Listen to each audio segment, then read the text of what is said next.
इंसान बहुत ही नाशुक्र है। वह हमेशा उसकी इच्छा करता है जो उसके पास मौजूद ना हो, और जो मिल जाए उसका शुक्र अदा नहीं करता।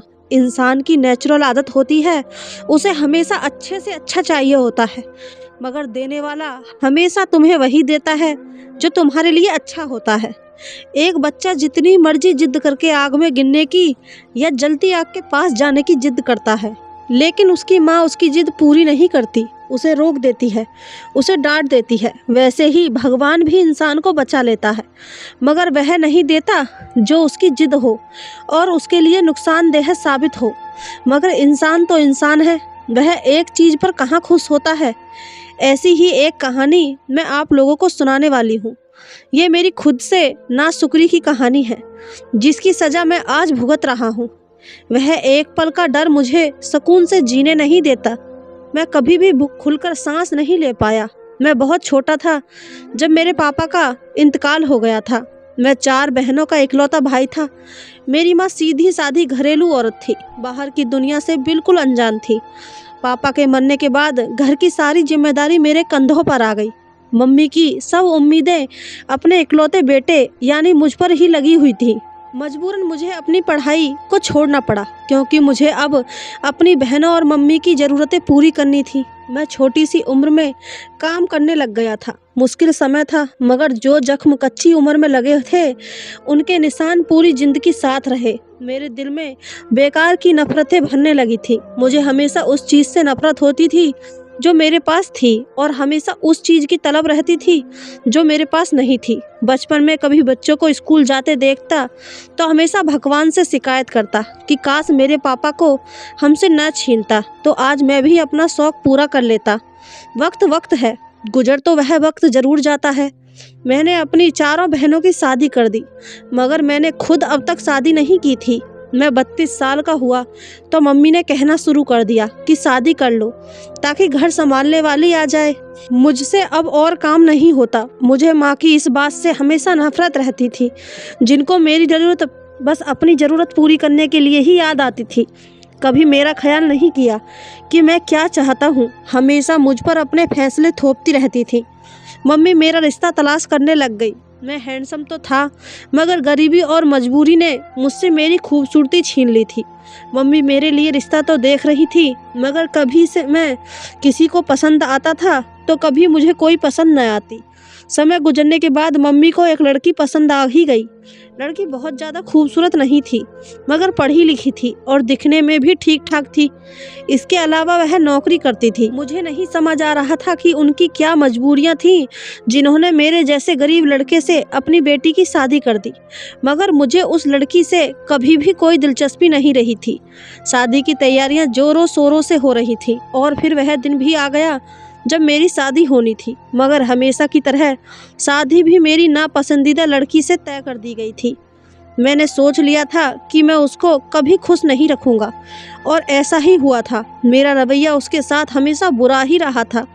मैं हमेशा उसको ताने सुनाता था। वह बेशक मुझसे ज़्यादा कमाती थी, मगर औरत होने के नाते वह कमज़ोर थी और मेरे रहमो करम पर थी, ऐसा मेरा सोचना था। और इसी बात का मैं नाजायज़ फ़ायदा उठाता था। उस पर जुल्म सितम करता, उसको ताने देता। एक गलती जो मुझसे हो गई थी वह ये थी कि मैं अपनी ज़मीन जायदाद, अपनी उम्र भर की कमाई अपनी पत्नी के नाम कर दिया था, और ये मैंने अपनी मम्मी की जिद पर किया था, क्योंकि ये लड़की वालों की शर्त थी कि मैं अपनी सारी जायदाद उनकी बेटी के नाम करूं, तभी वह अपनी बेटी की शादी मेरे साथ करेंगे। और फिर मम्मी ने जिद की तो मैंने उनकी जिद के आगे हथियार डाल दिए थे। लेकिन वह कहते हैं ना, जब कोई चीज़ हाथ से चली जाए तो उसकी कदर बाद में होती है। समय गुजरता गया और मेरी पत्नी मुझसे दूर होती चली गई, मगर मुझे इस सब की कोई परवाह नहीं थी। मेरे 4 बच्चे थे। मेरे ससुराल वाले बहुत कम मेरे घर आते थे। मेरी साली, जिसकी उम्र लगभग 25 साल थी, अपनी किसी सहेली की शादी में जाने के लिए तैयार हुई। उसकी सहेली हमारे ही शहर में रहती थी, इसलिए वह अपनी बहन से मिलने आ गई थी। जिस समय मेरी शादी हुई थी उस वक्त वह सिर्फ 12-13 साल की थी। मेरे लिए उस समय वह बच्ची थी, मगर अब वो बेहद खूबसूरत जवान लड़की थी। अपनी साली को देखकर मेरे दिल में एक हसरत उठी थी कि काश मेरी पत्नी की जगह मेरी साली मेरी पत्नी होती। अब मैं दिन रात अपनी साली की याद में रहता। पहले ही मैं अपनी पत्नी को घास नहीं डालता था, अब इस सब का कसूरवार उसे ही ठहराता था। मुझे अपनी साली से इश्क हो गया। मैं अपनी साली के इश्क में इतना पागल हो गया कि उसको पाने के लिए नए नए तरीके बनाने लगा। मुझे तो जैसे भगवान याद ही नहीं रहा था। मुझे ऐसा लगने लगा था कि मेरी जात ही सबसे ऊपर है, मगर मैं भूल गया था कि एक चीज़ मुझसे भी ऊपर है, जो मेरी हर चाल को नाकाब बनाना जानती है। मैंने अपनी साली से जब प्यार का इजहार किया तो पहले तो वह सोच विचार करती रही, मगर 1 महीने के इंतज़ार के बाद उसने मुझे हाँ कर दी और बोली कि मैं तुमसे शादी करना चाहती हूँ। साली की हाँ सुनकर मैं बहुत खुश हो गया। मुझे और क्या चाहिए था, मगर उससे पहले मुझे अपनी पत्नी से जान छुड़ानी थी ताकि मैं अपनी साली से आसानी से शादी कर सकूँ। मैंने बहुत कोशिश किया कि वह मुझसे तलाक ले ले ताकि मेरी बदनामी ना हो और मेरी साली के घरवाले आसानी से अपनी दूसरी बेटी का रिश्ता मुझे दे दें, मगर मेरी पत्नी बहुत जिद्दी थी। वह मेरी मारपीट ताने सब बर्दाश्त करती रही, मगर वह मुझसे तलाक लेने के लिए राज़ी नहीं हुई। मगर एक बात जो बहुत अजीब साबित हुई थी वह ये थी कि मेरी पत्नी अब खामोश रहने लगी थी। मेरी किसी भी जुल्म के बदले मुझे कुछ ना कहती थी। मुझे उसकी खामोशी अंदर ही अंदर घायल करती जा रही थी। मुझे इस सब बात से न सख्त उलझन महसूस होती कि आखिर वह चाहती क्या है। एक दिन मैं रात के समय सो रहा था कि मुझे अपने कमरे में किसी की बातों की आवाज़ आने लगी। मेरी आँख खुली तो मेरी पत्नी न जाने किससे हल्की आवाज़ में बात कर रही थी। मैं जब उसके पास गया तो वह मुझे देखकर एकदम घबरा गई और डरते डरते फ़ोन बंद कर दिया। मैंने गुस्से में उससे पूछा कि किससे बातें कर रही हो, तो वह कहने लगी कि कोई नहीं था, मेरी एक पुरानी सहेली थी। मुझे काफ़ी हैरत हुई कि रात के समय कौन सी सहेली थी जो मेरी पत्नी से बातें कर रही थी। इतने समय से एक बात तो जान गया था कि मेरी पत्नी बहुत ही शरीफ औरत है। उसमें ऐसा कोई दोष नहीं था जिसके कारण मैं उसको छोड़ देता। उस दिन तो मैं नज़रअंदाज करके सो गया, मगर मेरी हैरत की हद न रही जब ये रोज़ का रूटीन बन चुका था। मेरी पत्नी कभी छत पर जाकर तो कभी किचन में अकेली पता नहीं किससे 1-2 घंटे बातें करती रहती थी। मुझे अपनी पत्नी पर अब और गुस्सा आने लगा था, क्योंकि मेरी पत्नी फ़ोन पर बातें करने के बाद बहुत ही रिलैक्स हो जाती थी और खुश खुश रहने लगी थी। अगर मैं कुछ कह भी देता तो मुस्कुराकर मेरी बात को मजाक में उड़ा देती। एक दिन मैं अपने काम पर गया था, मगर कुछ कागजात घर पर ही भूल गया था, जिसको लेने के लिए मैं घर पर आया, मगर सामने का मंजर देखकर मेरी आंखें हैरत से फटी की फटी रह गईं। जब अपनी पत्नी के साथ अपनी साली को खुश देखा। मेरी साली मेरी पत्नी के साथ बहुत खुश नज़र आ रही थी, मगर मुझे अपने सामने देखकर दोनों के रंग सफ़ेद पड़ गए, जैसे उनकी कोई चोरी पकड़ी गई हो। दोनों एक दूसरे का चेहरा देखने लगी। मुझे बहुत हैरत हुई कि आखिर मेरी साली यहाँ क्या कर रही है, और वह भी मुझे बिना बताए। मैं धीरे से कदम उठाता दोनों बहनों के पास पहुँच गया। मेरी साली भी मेरी तरफ देख रही थी और फिर मुस्कुराने लगी। मुझे उसकी मुस्कुराहट बहुत अजीब लगी, जैसे उसकी मुस्कुराहट में कोई राज छिपा हो। मैं उसका हाल चाल पूछने के बाद कमरे में चला गया, जबकि मेरी पत्नी किचन में चली गई। मेरी साली मेरे पीछे ही मेरे कमरे में आ गई और मुझसे कहने लगी, कैसा लगा सरप्राइज? चौंक गए ना मुझे यहाँ देखकर? मैं तो यहाँ इसलिए आई थी ताकि आपको रात में सरप्राइज दे सकूँ, मगर आपने एकदम से आकर मुझे ही चौंका दिया। अपनी साली की बात सुनकर मैं खुश हो गया और उससे बातें करने लगा। इतनी देर में मेरी पत्नी ने मेरी साली को आवाज़ दी तो वह एकदम से घबरा गई और कहने लगी कि दीदी को शक ना हो जाए, इसलिए मैं दीदी के पास जा रही हूँ और अब आप जल्दी से कुछ करें, आपके बगैर अब मुझसे नहीं रहा जाता। मैं तो उसके इकरार पर ही निहाल हो गया था। मुझे समझ नहीं आ रहा था कि मैं खुशी से झूम के नाचूं, क्योंकि ज़िंदगी में पहली बार मुझे मेरी पसंद का कुछ मिल रहा था। पूरी ज़िंदगी अपनी ख्वाहिशों को दबाकर मैंने सबकी ख्वाहिशों को पूरा किया था। इस समय भी मेरे चारों बच्चे स्कूल गए हुए थे, तभी मैं और मेरी साली इतने सुकून से मुलाकात कर सकते थे। अब तो मेरा दिल भी 25 का हो चुका था। मैं भी जल्द से जल्द अपनी साली से शादी करना चाहता था। मेरी साली कमरे से गई तो मैं भी काम पर निकल गया। रास्ते में चलते हुए मुझे एक जगह नज़र आई जहाँ कीड़े मकोड़े मारने की जहरीली दवाई बिका करती थी। मेरे दिमाग में एकदम से तरकीब सूझी जो बात मेरे दिमाग में चल रही थी वह सोचते हुए मेरी जान लबों पर आ गई। मेरा पूरा शरीर थर-थर काँप रहा था। मुझे पहले तो बहुत डर महसूस हुआ, मगर मैंने चूहे मारने वाली दवा खरीद ली और जब शाम को घर गया तो अपनी पत्नी को बच्चों के साथ हंसते हुए देखकर मेरे दिल में आग उठने लगी। मेरी ज़िंदगी में आग लगाकर खुद कैसे खुश हो सकती थी। लेकिन हैरानी की बात यह थी कि मेरी साली अभी मेरे घर पर ही मौजूद थी। मैंने अपनी साली को इशारे से अपने कमरे में बुलाया, जो मेरी पत्नी के साथ मिलकर बच्चों के साथ बातों में मसरूफ़ थी। मैं कमरे में गया, मगर मेरी साली अभी तक नहीं आई थी। आधे घंटे के इंतज़ार के बाद जब वह कमरे में आई तो वह मुझ पर गुस्सा होने लगी और बोली कि दीदी को शक हो जाएगा, मुझे ऐसे बार बार मत बुलाया करो। मैंने उसकी बात सुनी और उससे कहा कि मैंने तुम्हें एक ख़ास काम के लिए बुलाया है। मेरी साली हैरान नज़रों से मेरी तरफ देखने लगी और बोली कि जल्दी बताओ, कहीं दीदी ना आ जाए। मैंने उसके सामने वह दवा रख दी। मेरे हाथ में जहरीली दवा देखकर मेरी साली की सांस अटक गई। वह आंखें फाड़े मेरी तरफ देखने लगी और मुझसे पूछा कि ये क्यों लाए हो। मैंने उसको साफ शब्दों में अपना सारा प्लान समझा दिया कि मैं अपनी पत्नी को रास्ते से हटा दूंगा और फिर हम दोनों शादी कर लेंगे।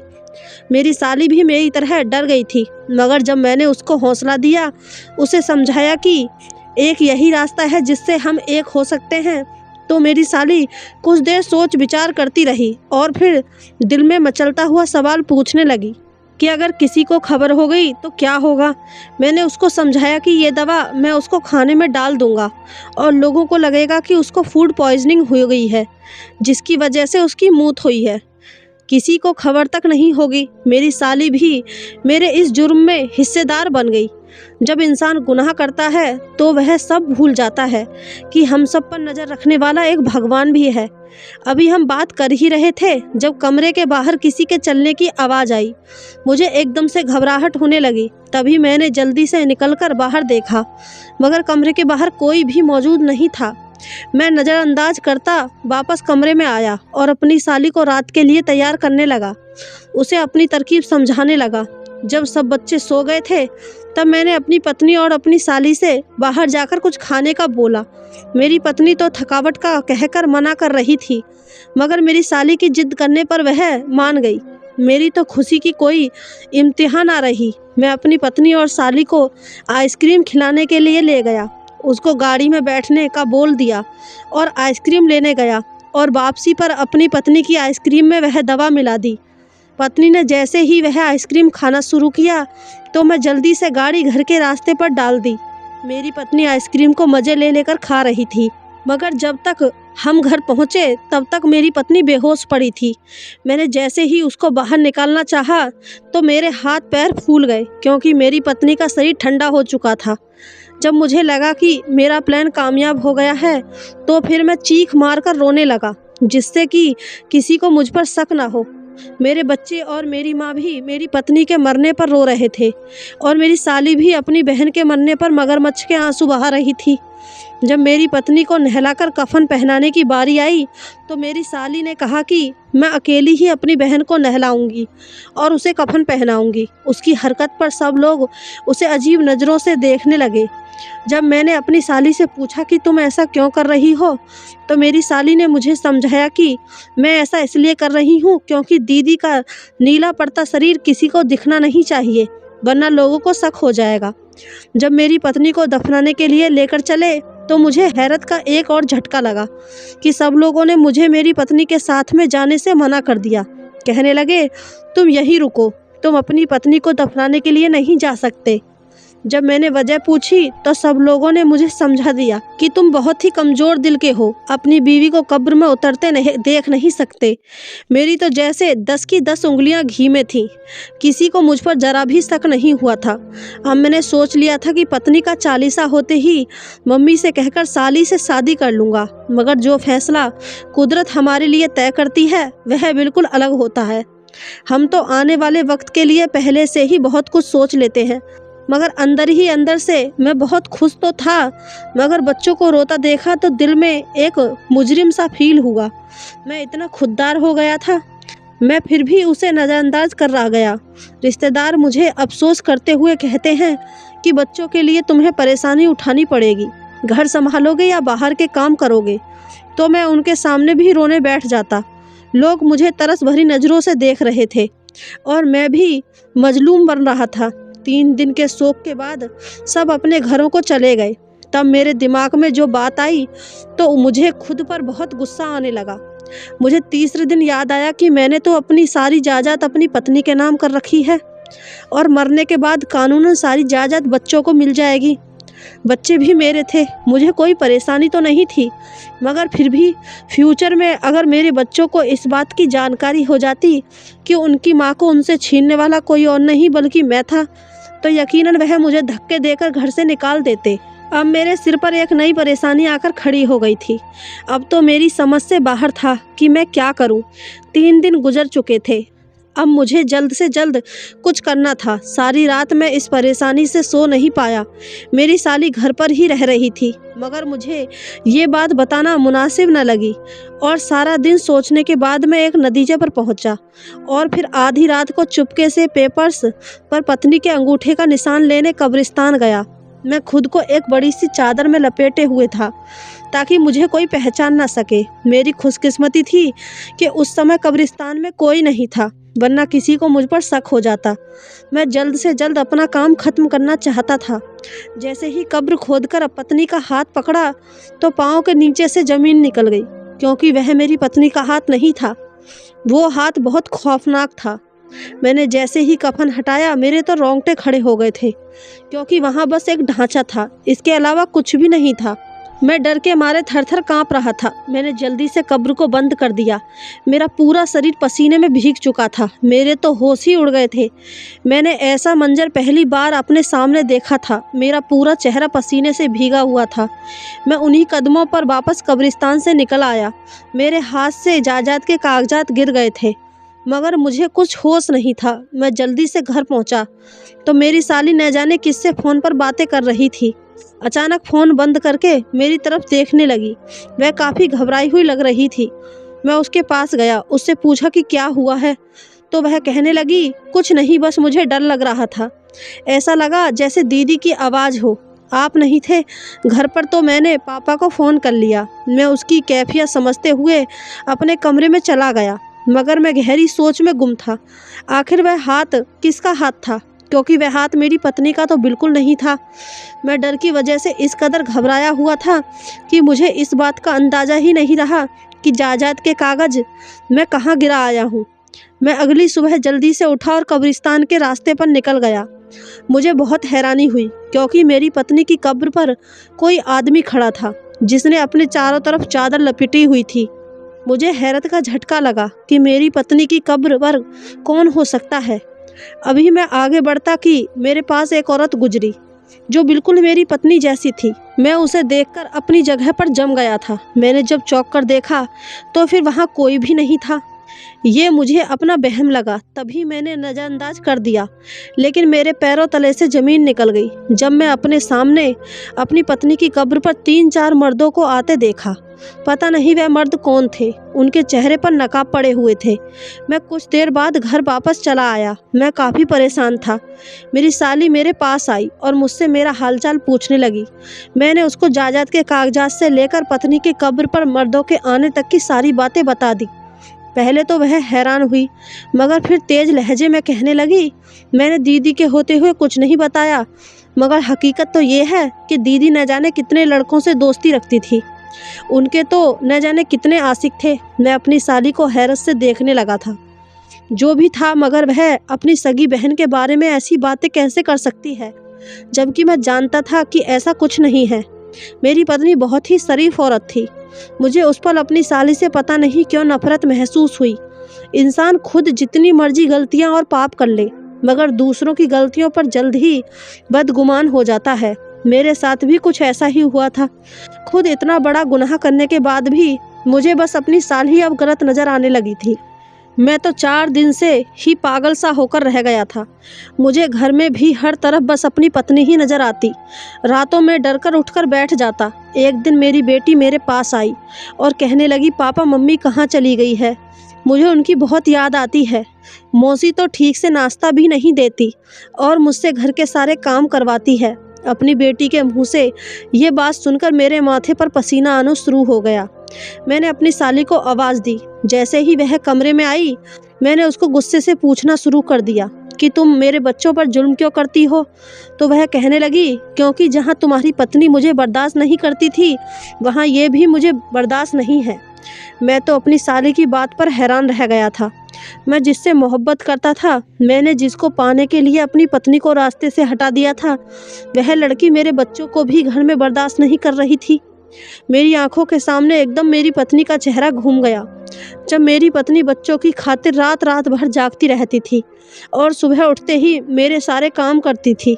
साली कहने लगी, अब तुम कब मेरे पापा से मेरा हाथ मांगोगे। मैंने बनावटी सी मुस्कुराहट के साथ कहा, बहुत जल्द।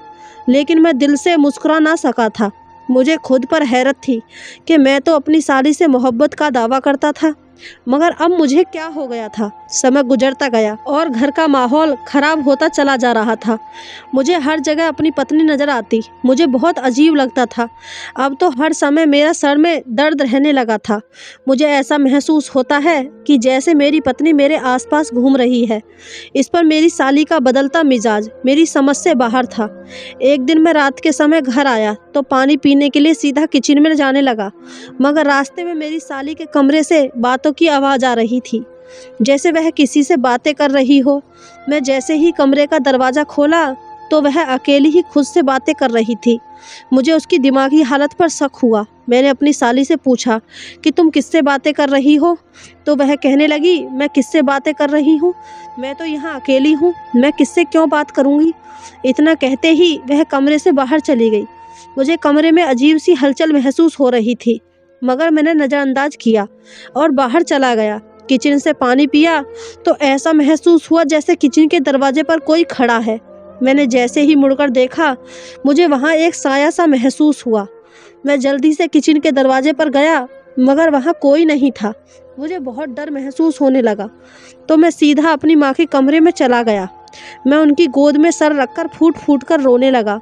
मेरी माँ मुझे देखकर परेशान हो गई और कहने लगी, क्या हुआ है, रो क्यों रहे हो। उनकी परेशानी देखकर मैं मम्मी को तसल्ली दी और झूठ बोल दिया कि मुझे अपनी पत्नी याद आ रही है, जबकि सच तो ये था कि मुझे बहुत ज़्यादा डर महसूस हो रहा था। मेरी पत्नी का 40 हुआ तो रिश्तेदारों ने रट लगा ली कि दूसरी शादी कर लो। शादी तो मैं भी करना चाहता था, मगर मैं बहाने से पहले पहले टालता रहा कि सब ये ना समझें कि शादी की जल्दी मुझे है। मगर 2 महीने के बाद जब मेरी माँ मुझे कहने लगी कि अब शादी कर लो, बच्चों को संभालना मेरे बस का काम नहीं है, तब मैं उनके सामने मजलूम बन गया और बोला कि बच्चों के लिए सौतेली माँ लाने से दिल डरता है। तो मम्मी कहने लगी कि फिर क्या किया जाए, शादी नहीं करोगे तो कैसे चलेगा। मैं दिल ही दिल में खुश भी था। मैंने मम्मी से मजलूम शक्ल बनाकर कहा कि मम्मी, काश ऐसा हो जाए जो बच्चों को माँ जैसी ही आ जाए। मम्मी भी सोचने लगी। मैंने मम्मी से कहा कि मुझे किसी और लड़की पर भरोसा नहीं है, आप मेरी साली के लिए बात करें।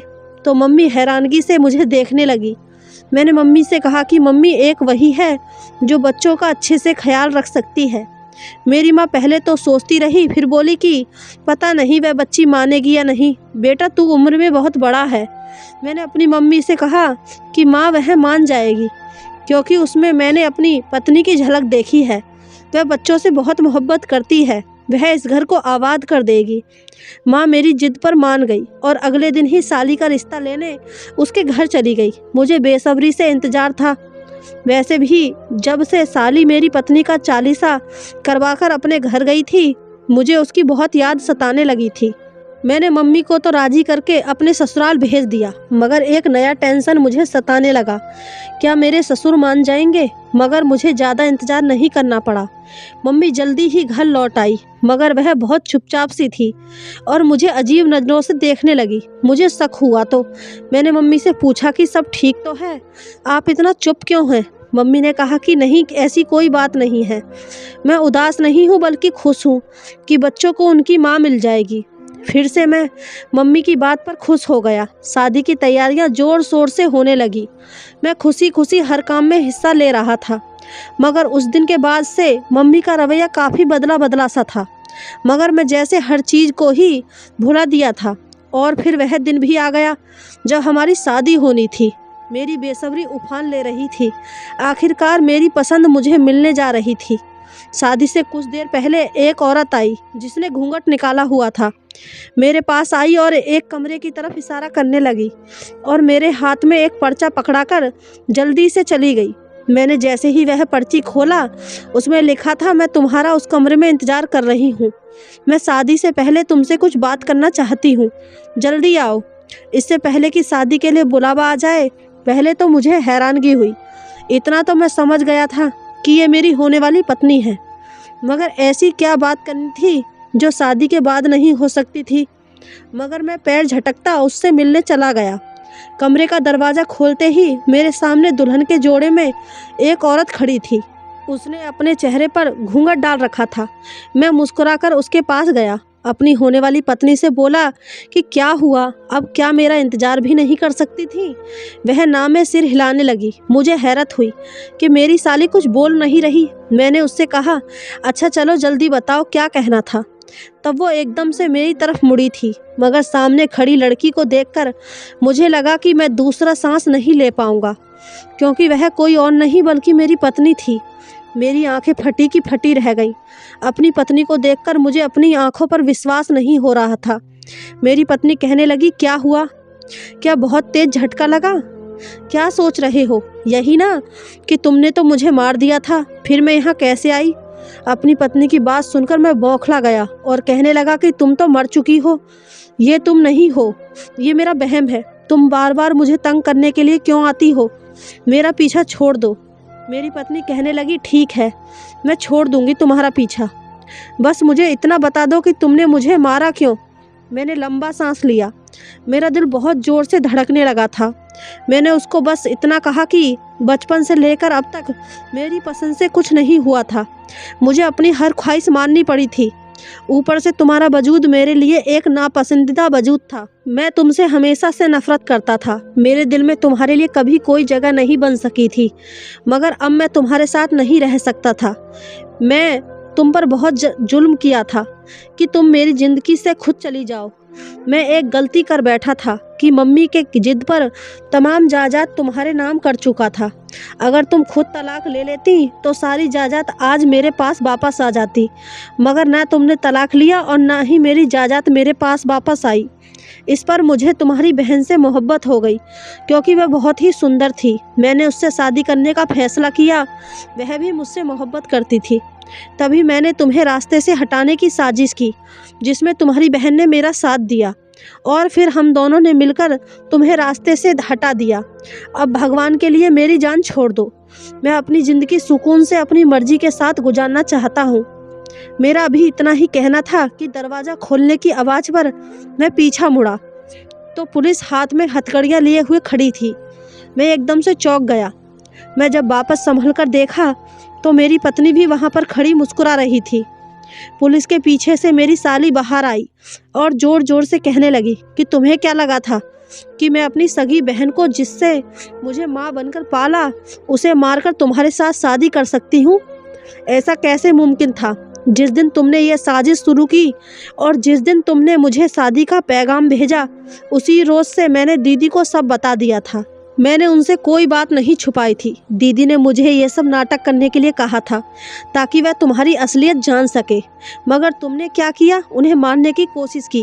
वह तो शुक्र था कि तुमने मुझे इस साजिश के बारे में पहले ही बता दिया था और मैंने दीदी को सावधान कर दिया था। जिस समय तुम दीदी के लिए आइसक्रीम लेने गए, उस समय मैं भी तुम्हारे पीछे दूसरी तरफ से आइसक्रीम ले आई और दीदी को उनका मनपसंद फ्लेवर दे दिया, ताकि जैसे ही तुम उनके लिए आइसक्रीम लो तो वह आइसक्रीम बदलकर दीदी मेरी लाई हुई आइसक्रीम खाना शुरू कर दे, जिससे कि दीदी बच गई, मगर तुम्हारी नज़रों से छिपी रही। बार बार तुम्हें डराने के लिए वह तुम्हारे सामने साया बनकर आती थी, मगर तुम तो निडर निकले। तुम्हें तो किसी चीज़ का असर ही नहीं हुआ। मैं अपनी साली की बात सुनकर हैरान रह गया। मैं तो खुद एक चाल चल रहा था, मगर इस बात से अनजान था कि मेरे साथ इतना बड़ा खेल खेला जा रहा है। मेरा पूरा शरीर पसीने से भीग चुका था। मैंने चेहरे पर आए पसीने को साफ किया और घबराई हुई नज़रों से पहले अपनी पत्नी और पुलिस इंस्पेक्टर की तरफ देखा, जिसने आगे बढ़कर मुझे हथकड़ी लगाई और मुझे जेल ले गए। मेरी पत्नी ने मुझे घर आने से मना कर दिया था, मुझे मेरे घर से बेदखल कर दिया था। मुझे सिर्फ 1 साल की सज़ा हुई थी क्योंकि मेरी पत्नी जिंदा सही सलामत सबके सामने खड़ी थी, इसलिए मेरी सज़ा कम थी, नहीं तो मुझे उम्र कैद से कोई नहीं बचा सकता था। 1 साल की सज़ा के काटकर जब मैं घर आया तो मेरी पत्नी ने मेरे लिए दरवाज़ा नहीं खोला था। उसने साफ कह दिया था कि अब तुम मेरे लिए मर गए हो, मैं तुम्हारी विधवा रहकर पूरी ज़िंदगी काट लूँगी। मैं जानता हूँ कि जो काम मैंने किया था उसकी कोई माफ़ी नहीं थी, लेकिन फिर भी मैं रोज़ अपनी पत्नी से माफ़ी मांगने अपने घर के दरवाजे पर जाता हूँ और हर रोज़ मेरी पत्नी मुझे नाउम्मीद लौटा देती है। मेरी माँ, मेरी पत्नी और मेरे बच्चे अब उस घर में रह रहे हैं और मैं दर दर की ठोकरें खा रहा हूँ। मैं समझ चुका हूँ कि हीरे को ठुकराकर मैंने कोयले को पाने की कोशिश की थी और उस कोयले की स्याही मेरी किस्मत पर चढ़ चुकी थी। उस स्याही को मिटाने के लिए मैं रोज़ ऊपर वाले से प्रार्थना करता हूँ, जो मैंने किया उसके लिए मुझे माफ़ कर दे। दोस्तों, ये थी हमारी आज की कहानी। आपको कहानी कैसी लगी कमेंट करके हमें ज़रूर बताएं। कहानी अच्छी लगी हो तो चैनल को सब्सक्राइब, वीडियो को एक लाइक ज़रूर करें। धन्यवाद दोस्तों।